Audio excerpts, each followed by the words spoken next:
My aunt and her spoiled daughter hijacked my birthday celebration, turning what was supposed to be a special day into an embarrassing spectacle all about them. So I publicly exposed their selfishness in front of everyone, and the look on their faces when the truth came out was absolutely priceless. My aunt 41, whom I'll refer to as Karen, has been married to my uncle 43 for just over a year. She has a 12-year-old daughter, Emily, from a previous relationship. My uncle consistently treated Emily as his own, despite entering her life when she was 9. This was significant because she had lacked a consistent paternal figure throughout her upbringing. As their relationship deepened, my uncle introduced both Karen and Emily to our family. Since then, they've been present at most family gatherings and holiday celebrations. I never developed a fondness for Karen.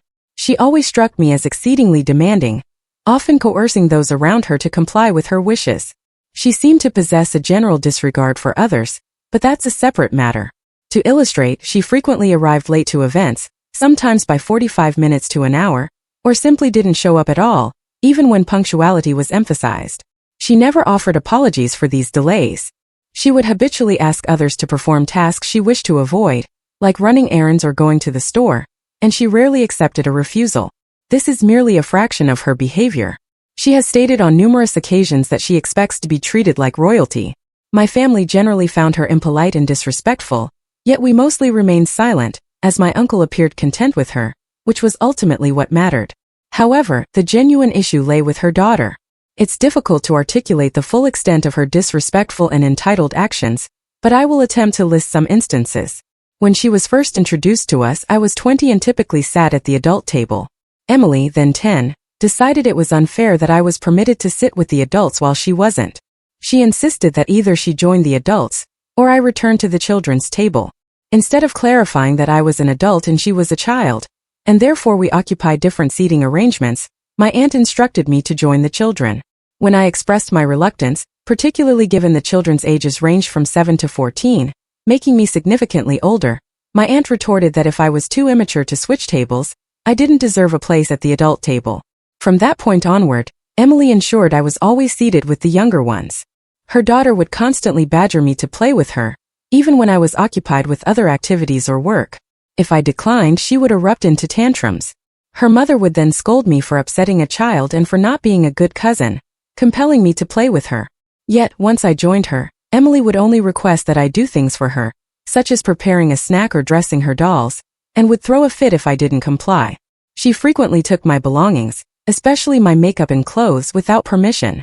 When I objected, citing that she hadn't asked and was too young for makeup, she would again throw tantrums, and her mother would insist I be more generous. She damaged many of my possessions, and when I became upset, my aunt would simply dismiss it by saying, "She's just a child." For some inexplicable reason, she was always very envious of me. Anything I owned that she desired, she would demand I hand over. When I earned my bachelor's degree, my family hosted a celebratory party. Emily, however, became enraged that she wasn't the center of attention and didn't have a party for herself. Consequently, my aunt organized an identical party at the same venue the very next day. Every gift I received, Emily would ask her mother for, and eventually acquire. She would turn every occasion into a focus on herself, even my own birthdays. I tried to overlook it and be patient, telling myself she was merely a child, but her conduct showed no signs of improvement as she matured. If anything, she grew even more entitled. My breaking point arrived 2 days ago. We were celebrating my birthday. Although I was born in early May, we postponed the celebration until June to ensure favorable weather for a garden party at my grandparents' house. As soon as Emily arrived, approximately an hour late, she began complaining that we were celebrating my birthday a month after the actual date. She asserted that if we were doing that, we could also celebrate her birthday, as she didn't truly have one due to its proximity to Christmas. To clarify, her birthday is November 29th, still a month before Christmas, and her mother consistently made a point of throwing her a proper party, never combining it with Christmas. Karen always made a significant fuss over it, and we always bought Emily very thoughtful gifts, but she conveniently overlooked this fact and complained for about 10 minutes until her mother relented and asked my grandmother to purchase another cake and candles for Emily, as we would now be celebrating her birthday as well. Emily then grumbled that it wouldn't be a real birthday without presents, but Karen suggested that people had time to buy her something, and if not, we could simply share mine as I had plenty. I was furious. I went into my grandmother's house and requested any cardboard boxes she might have. I took one and pretended to wrap it as a gift. Inside, I placed only one item, A note that read, "Congratulations on being such a spoiled brat, but don't worry, it's not your fault. Your entitled mother raised you that way. Hope you enjoy your present." Yes, it was immature, but I had simply reached my limit. She had marred all the most significant moments of my life for the past 3 years, and I was utterly exhausted by it. When people sang happy birthday to me, Emily and Karen deliberately sang happy birthday dear Emily, instead of my name, loudly enough to drown out everyone else. I was enraged, but I knew her smile wouldn't last. I was right. As soon as she opened my present, she began screaming and throwing a tantrum. When she saw what I had written, her mother started yelling at me, but I simply smiled at her throughout. Karen called me many names and immediately departed with Emily. My family members didn't really react, as no one truly cared for Karen or Emily. However, I've since received numerous texts from my aunt and uncle, and even some from other family members, stating that I was a huge jerk for ruining a little girl's birthday. I haven't replied yet because I don't truly regret my actions, but I keep wondering if perhaps I went too far. Update 1: I just spoke with my dad, and he shared several things which I'll try to relay before I forget. First, he mentioned that my uncle called him just before calling me. My uncle expressed understanding of my perspective and wasn't blaming me for speaking up, but at the same time, he felt I should have known better than to humiliate Emily publicly and spoil what should have been a special moment for her.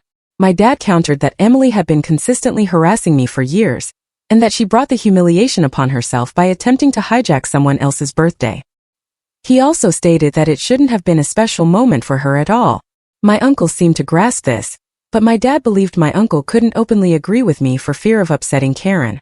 My uncle also conveyed his sadness about these family conflicts, as he didn't want to lose contact with my dad or grandparents and simply desired family harmony. My dad responded that my uncle should convey that sentiment to his wife, as our family had always been happy and drama-free until her arrival. My uncle asked my dad to request that I apologize to Karen and Emily so they could move past this. My dad told him he would speak to me but would understand if I chose not to apologize and would support my decision. I informed my dad that I would not apologize and instead wanted a genuine apology from Karen and Emily for their treatment of me over the years. Until then, I would ignore them, and they would not be invited to any events related to me. My dad also suggested to my uncle that he should seriously consider divorcing Karen, given how miserably she treated him and everyone else, and expressed confusion as to why he remained with her. My uncle replied that it was complicated, and my dad didn't elaborate much on that. According to my uncle, an increasing number of family members have begun sending messages to Karen, informing her that her behavior is unacceptable, and essentially voicing everything they had suppressed for years. My uncle somewhat blames me for this, claiming I initiated a hate train against Karen, but I told my dad that, in my opinion, she brought that upon herself. Anyway, he said it was quite severe because even family members who weren't at my birthday were texting her. While I feel that might be slightly excessive, I understand, as no one had spoken up for the past 3 years, and at some point it had to come out. Ultimately, my uncle asked my dad to request that I visit his house today or tomorrow to speak with Karen and Emily and try to resolve the issue. My dad told me I didn't have to go if I didn't want to. I told him I wouldn't go alone because I was tired of being bullied by Karen and Emily, but I might consider going if my parents accompanied me. I'm truly unsure if I should go. I don't believe they will miraculously realize they've been behaving poorly for years, but at the same time I have many more things to say. I also tell myself that even if Karen will never change, there might be hope that Emily unlearns that behavior and develops into a respectable adult. I also feel compelled to try and improve things because I sense that everyone texting Karen might be going a bit too far, and I'd like the situation to de-escalate. I genuinely don't know what to do. Should I go? Update 2: I've just returned from meeting Karen, Emily, and my uncle. Before I recount how it went, there are a few clarifications I'd like to make. Many of you advised me not to go in my last update, suggesting it wouldn't change anything and they would simply demand an apology. However, even if it wouldn't alter their behavior or make them recognize the severity of their actions, at least I could express myself, stop dwelling on it, and move forward with my life knowing I had said everything I needed to. Additionally, I had stipulated that I would only go if my dad came with me, if we met in a park instead of their house, if they allowed me to speak without interruption, and if they didn't expect an apology from me. I had also made it clear that I would leave immediately if any of these conditions were violated or if I felt uncomfortable. To address some comments on my previous post, I don't fault anyone who hadn't spoken up before, nor do I blame myself for not reacting sooner. I simply wish to preserve peace within my family, primarily for my grandparents' sake, as family is profoundly important to them, and family discord truly breaks their hearts. I know I could have and perhaps should have spoken up earlier, but I don't genuinely regret not doing so. Anyway, moving on to the interesting part. I met them about an hour ago in a park, and here's how it unfolded. I had prepared a list of points I wanted to convey, essentially a compilation of every instance where Karen or Emily had acted in an entitled manner. So, I presented these points and explained in detail how disrespectful their actions were. I managed to remain composed throughout the entire discussion, which I'm quite proud of, and they all had the decency to let me finish without interrupting, so that was a positive start. After I concluded, Karen began asserting that I was essentially complaining without valid reason, claiming some of the things I had listed were rather minor and insignificant. However, since I wanted to express everything that had bothered me, I had included both minor and major issues. Karen then feigned hearing only my remarks about the smaller problems, such as asking me to play with my cousin, Emily wanting to try my makeup, or some of their minor comments about me. I then informed her that she knew perfectly well that wasn't the core of the problem, and if everyone had the same issues with her, perhaps we weren't all overly sensitive, and perhaps she was indeed the problem. She didn't appreciate that and simply stated that this family didn't know how to treat newcomers, to which I offered no reply. At that point, my uncle interjected, saying something to Karen along the lines of, "You asked for explanations and you received explanations. If you didn't want her to tell you what the problem was, why did you insist on speaking with her?" I think she was too stunned to respond and simply declared, "That's it, we're leaving." Before they departed, Emily turned to me and said, "I'm sorry I ruined your stuff and your birthday," and then left with her mother. Considering I had very low expectations for this conversation, I'd say it went better than anticipated. I'm not entirely sure if Emily's apology was sincere, but it felt genuine, especially since her mother didn't perceive any issue, so I know Emily wasn't prompted to apologize. Karen didn't acknowledge the problem, but I didn't expect her to, so that's acceptable. And I'm pleased that my uncle spoke up to Karen, even if it means he'll face consequences. My dad told me I handled it well and that now it was over and we could all move on. Update 3. In my last post, I mentioned that my uncle told Karen that if she didn't want explanations, she shouldn't have come, and I predicted he would face trouble at home for saying that. Well, I was correct. About an hour ago, my uncle arrived at our house with a suitcase, asking my dad if he could stay with us. We immediately understood that he had had an argument with Karen after our conversation. After we invited him in, he recounted what happened, and I'll try to recall the details. When they returned home after my discussion with them, Karen gave my uncle the silent treatment and ignored him for the remainder of the day. This doesn't truly surprise me, honestly, given her manipulative nature. She knew precisely how to make him feel bad and apologize. However, my uncle was unwilling to apologize, so he simply accepted his punishment. All chaos erupted this afternoon when he overheard Karen telling Emily that it was perfectly acceptable for her to behave as she did, and to demand things from others. She was essentially telling Emily that it simply made her a strong, powerful, and determined woman, and that people became angry because they were afraid of that and didn't want her to possess power. My uncle had finally had enough and intervened, stating that being disrespectful was not equivalent to being powerful, and that truly powerful individuals knew how to achieve their goals while respecting others. Karen apparently became very angry and began yelling at him for continuously defending his niece, or something to that effect. My uncle then told her that everything I had said to her was factual, and that if those truths made her uncomfortable and angry, then she should alter her behavior and recognize that she was the problem. She continued to yell at him, so he went for a drive because he was tired of her screaming. When he returned, she had locked him out and placed a suitcase with some of his belongings in front of the door, so he came to our house. She is currently not responding to him, and he is considering contacting a divorce attorney, which he intends to do tomorrow. My grandparents have also attempted to call Karen, but she isn't replying to anyone. I feel somewhat guilty that I initiated all of this, but at the same time it finally made him realize what a terrible person she is, so good for him. What saddens me most is that if they divorce, Emily will be left with only her mother to teach her right from wrong and will probably end up like her. It makes me sad because I felt like she was beginning to understand how disrespectful her behavior had been, and now I'm not sure she will ever change. But anyway, it seems like we are finally getting rid of Karen. So today is a great day for our family. Second story. Leaving my neglectful husband, I, 29, have been married to my husband, 35, for 5 years, and we've been together for nearly 10. On paper, everything appeared fine, but in reality, our marriage has been anything but. I've reached my breaking point, and I need to determine if I am in the wrong here. From the outset, my mother-in-law has been a nightmare. She made everything about herself from day one. At our wedding, she wore white, claiming it was a family tradition. It wasn't. She constantly criticizes me, from my culinary skills to my appearance. I will never forget the time she called me fat at a family gathering, directly in front of everyone. And what did my husband do? Nothing. Not a single word to defend me. It didn't end there. She has inadvertently destroyed my possessions, including my grandmother's necklace, which she discarded because it looked like cheap costume jewelry. She has gone out of her way to make me feel insignificant and unwelcome in my own home.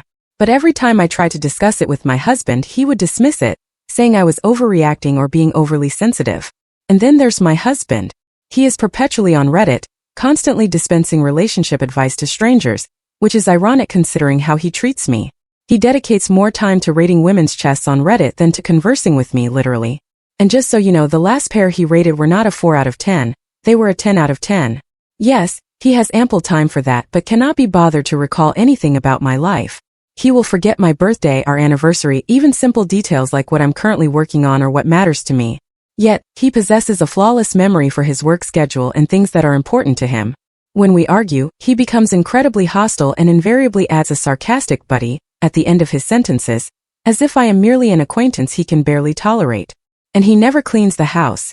The dishes, laundry, you name it, it's all my responsibility. It's as if he believes being an adult is optional, as long as he has his job and his Reddit account. The ultimate breaking point occurred a few weeks ago. I am 5 months pregnant with our first child, a daughter. My mother-in-law began making comments about how she would whip the girl into shape, and how she would raise her to be tough because I am too soft. When I told my husband that I didn't want his mother to have excessive influence on our daughter, especially given how she treats me, he simply laughed it off, saying his mother means well, and that I was overthinking it. But the moment that truly shattered me was when we were discussing future childcare, and my husband suggested that his mother should watch our daughter while we work. I told him I wasn't comfortable with that, particularly considering how his mother treats me, and he snapped.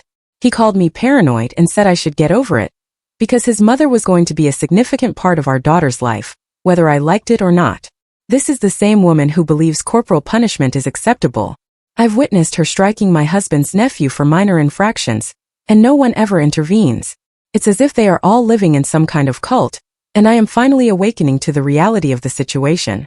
If he wouldn't stand up for me, how could I expect him to stand up for our child? I began to fear the kind of environment our daughter would grow up in, a place where she might be belittled or bullied by her own grandmother, with a father who would do nothing to prevent it. Oh, and did I mention that he missed our first ultrasound? His mother needed him to assist her with something urgent. It turned out to be fixing her Wi-Fi. He chose that over seeing our daughter for the first time.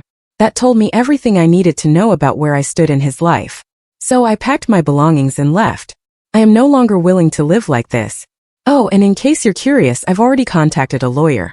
You cannot intimidate me into compliance anymore because I possess all those texts. You know precisely which ones I'm referring to.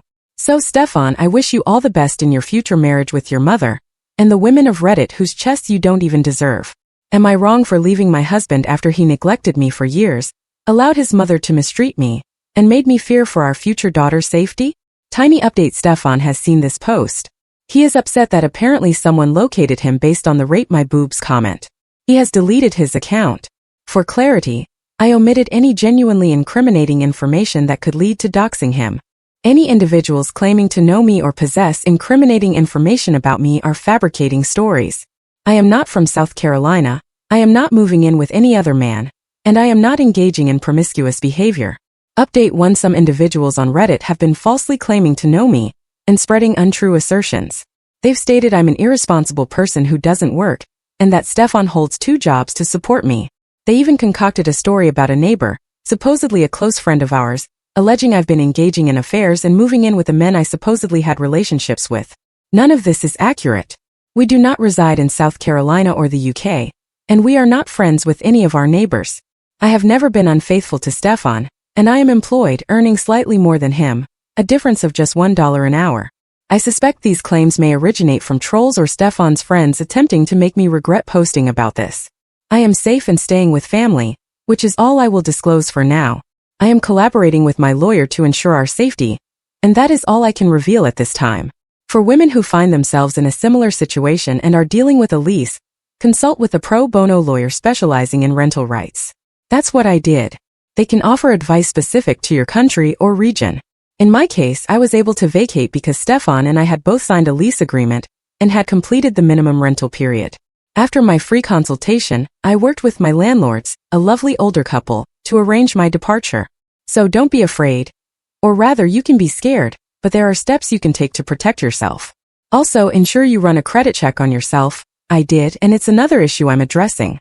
As for recent developments, there hasn't been much new. Stefan is clearly desperate.